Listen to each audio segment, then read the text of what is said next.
Hey guys, it's Boyan here. So in this video, I wanted to talk about the raw reality and the differences between 10k a month versus 100k a month, right? And the reason I'm making this video is because 10k a month to me is kind of a trap because, you know, at this stage, you're still kind of penny pinching. By the way, I have some notes on my phone. That's why I'm looking down.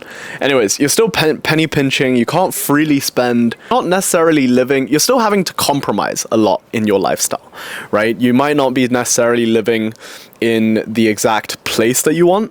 You might need to still share a lot of things. If you were to rent, let's say, a villa with, you might need to split it with some friends, and then you have to still kind of budget for it a little bit, you know, like Airbnb, you have to drag the filter down all the way from like the highest, most expensive place to the within like kind of a certain range, right? And the reason why I stress that 10k a month is a trap, because I want to tell you actually how to escape later on.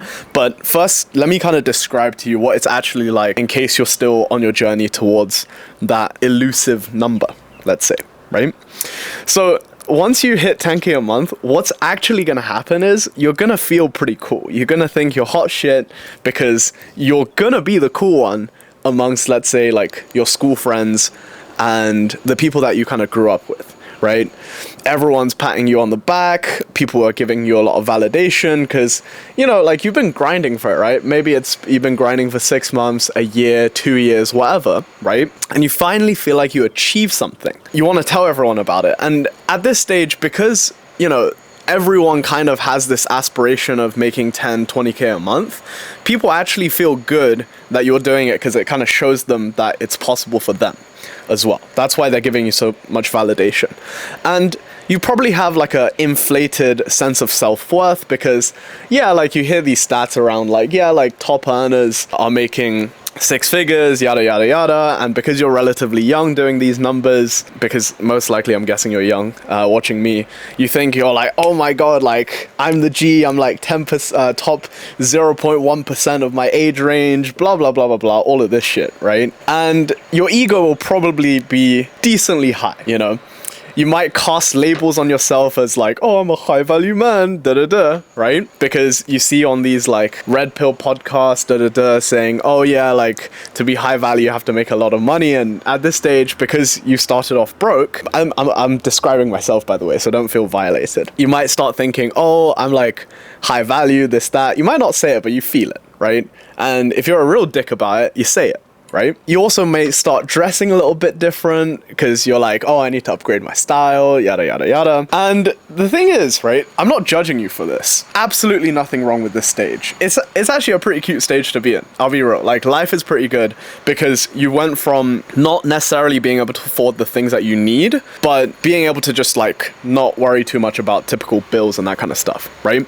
And I'll be real, like 0 to 10, 20k a month is by far the most transformative stage of living in like absolute scarcity to meeting your basic needs and a bit more. But 100k a month, now you're talking, right? Because in basically 99% of the world, you're actually a baller, right? Obviously, if you're in Dubai and that kind of stuff, cost of living, Miami, whatever, New York, yeah, obviously everything is still relatively expensive, but you're still a baller. You know what I mean? Like, it's absolutely undeniable at this stage. And the biggest change, if I were to sum it up in one sentence, is that you no longer need to live in needs. You now live in wants and desires, right? Like in the sense of like, oh, I want this. Okay, yeah, I'm gonna get it, right? And the thought between I want this to I get it is, the delay is very minimal at this stage, right? And I can say this because obviously this is a stage that I'm in right now, and I'll be real, like life is genuinely super, super good. Can't complain. Like my life is actually dope. Look, I'm literally in Cape Town, staying in the most expensive place, literally like the most expensive area in the country.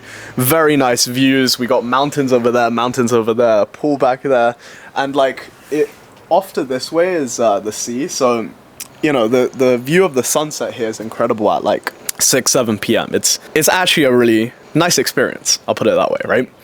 And the thing is, now at this stage you can live in places without compromise. Like, we just found a villa that we liked, And we went there, and we're thinking about doing another a month in Bali in April. And the villa that we have is like, when I say it's baller, bro, like it looks sick. I'm talking like marble floors, floor to ceiling windows, I think. There's like pools. Really nice, right? And at this stage, you can actually buy the expensive things that you've always wanted without giving a F at all. Like, you just don't need to care anymore. You also don't care as much about like validation anymore, because you kind of have this just massive stack of evidence that, hey, like you've actually achieved something decently incredible. Compliments and that kind of stuff from regular people just don't really mean that much to you anymore, because it's undeniable you're successful, right? That's bottom line what it is. And anything short of like real estate, supercars, you can basically afford anything at a drop of a button, and you don't really need to save for anything anymore, right? And again, where I see people falling off at this stage is that because you're rubbing shoulders with like millionaires and multi-millionaires and like people who are doing hundreds of thousands, if not millions a month, right? You can kind of be tempted to spend like them almost, right? Because you're gonna have a seat at the table with these ballers. And I'm not saying like 10K a month, 20K a month ballers. I'm talking ballers with a capital B. And you'll be able to relate to them and that kind of stuff. And you might want a supercar because you can technically afford it now. But again, still at this stage, I feel like inflating my lifestyle too much is still very dangerous, because at this stage, to escape, I just need to reinvest in the business. And one of the things I'm doing now is I'm capping my lifestyle. I'm not going to spend more than, let's say, 20, 30K a month on just like living expenses. In fact, right now, I believe I spend like 10 to 15, which is, you know, pretty sensible, because it's like, what, 10-20% of my like net cash flow every month, right? But it's very comfortable. If you spend 10 to 20K, depending on where you are, like, you're living good, you know? You can go to the best restaurants every day. Like every single night we go to just like the best restaurants in Cape Town.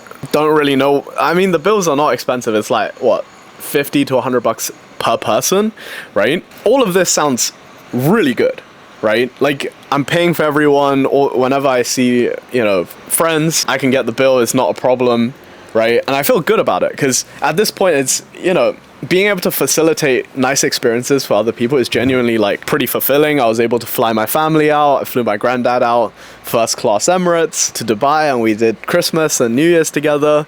You know, like you don't really need to compromise much. Like the other day I bought a bracelet and it was like $3K. Didn't really care. I kind of wanted it, but it was like the first piece of jewelry I bought. So all of this, you might think, oh shit, like boy, and that actually sounds pretty good. And all of a sudden now, like 10K a month, oh, living in needs, sounds pretty ass, right? Let me actually tell you how I escaped this stage and the escape plan for you as well once you hit 10K a month, or if you're already there already. So the first thing you need is, on a mental level, you really need to humble yourself again, because you have to like really internalize, because I was stuck at 10 to 20K a month for about a year and a half. It was nothing to do with my like work ethic, like 10 to 30K a month, I would say. It was nothing to do with my work ethic or anything like that. It was more so just, I got comfortable. I started thinking I was hot shit. You have to just ground yourself again, right? Because you need to realize that, like, yeah, you're in your early 20s now making 10K a month, but you can't be making 10K a month when you're 30. Why? Because you would probably be married, you probably are looking to have kids. You just can't, you know, put kids through private school, live in like a 3-4 bedroom place. Like 10K a month is not enough in this economy to raise a family well, right? You can't buy grass-fed everything, you know, GMO free this, blah, blah, right? Like you can't even afford that much to feed a family with like really high quality food. You still can't give your wife the life that you guys want. To escape this stage, first of all, you got to humble yourself, and you realize that there's actually so much more than just making 6 figures, and you can't have your identity be rooted in this arbitrary number. The first thing that you need to make sure you're maintaining is you got to maintain that hustle that actually got you to the 10K a month in the first place, right? Don't stop doing the things in terms of like prospecting, doing sales, and just really like being dialed in, right? Because the biggest thing I see people do is they stop doing the things that actually got them there and end up plateauing or maybe even dropping a little bit, like I see with one of my very close friends who's thankfully exiting this stage, right? He's getting back on track. In terms of like practically what you want to do is you want to start outsourcing all aspects of your life that doesn't allow you to make more money. So at this stage, getting a maid is going to be really helpful. Ordering more from like Uber Eats and all of this stuff, like remove the chores from your life, right? You really don't need to be doing any of those things. Your sole focus should just be to generate more income at this stage. Don't think about investing. I know right now it can be tempting with like crypto pumps and this kind of shit. But one of my students from about a year and a half, 2 years ago maybe, this guy, he's from India. He was making like 10, 20K a month.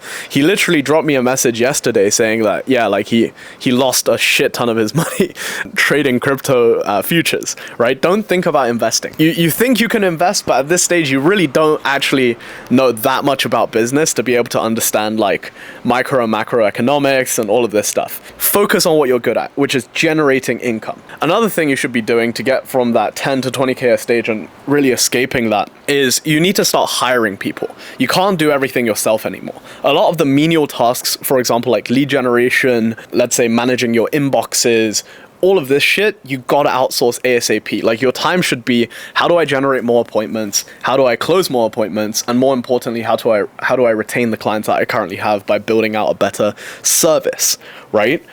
So once you start hiring, the main thing you should be hiring for is either going to be to improve your service and automate it so that you're working more so on sales, or you want to be outsourcing some of the sales stuff in terms of lead gen and that kind of stuff. Because your main focus to escape this 10 to 20K a month stage should be building your sales system or scaling your sales system if you already kind of have, right?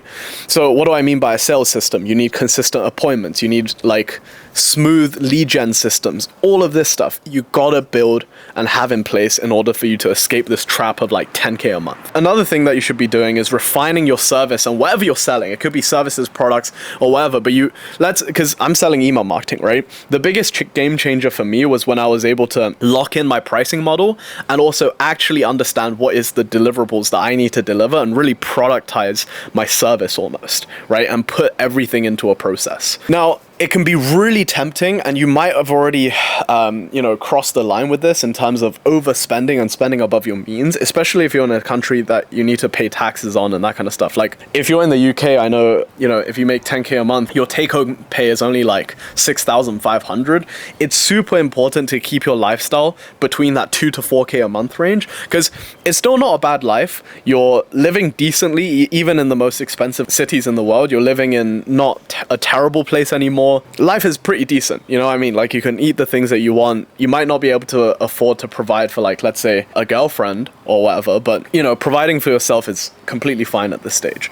But really, the idea is to keep your spending below, let's say, 3,000 per month in income. And what I'm about to say here it might be a bit controversial, but like, I wouldn't start thinking about, like, let's say, retiring your parents or consistently giving your parents money every single month just yet. Maybe if you do 500 to 1,000, let's say, nothing too crazy, right? Like, I didn't start consistently giving my parents money and just like really taking some load off of their shoulders until I was consistently making 40, 50K and more per month. Right? Because at this stage, your business is not stable whatsoever. 30% of your clients can literally churn because you might only have, let's say, 5 to 10 clients at this point, right? So it's super important that you limit your lifestyle. And one good rule of thumb is to keep your monthly expenses at 20 to 30% of your cash flow. And I can give you like personal experiences of this. The first year of me in business in 2020, I made $90,000 net. Okay.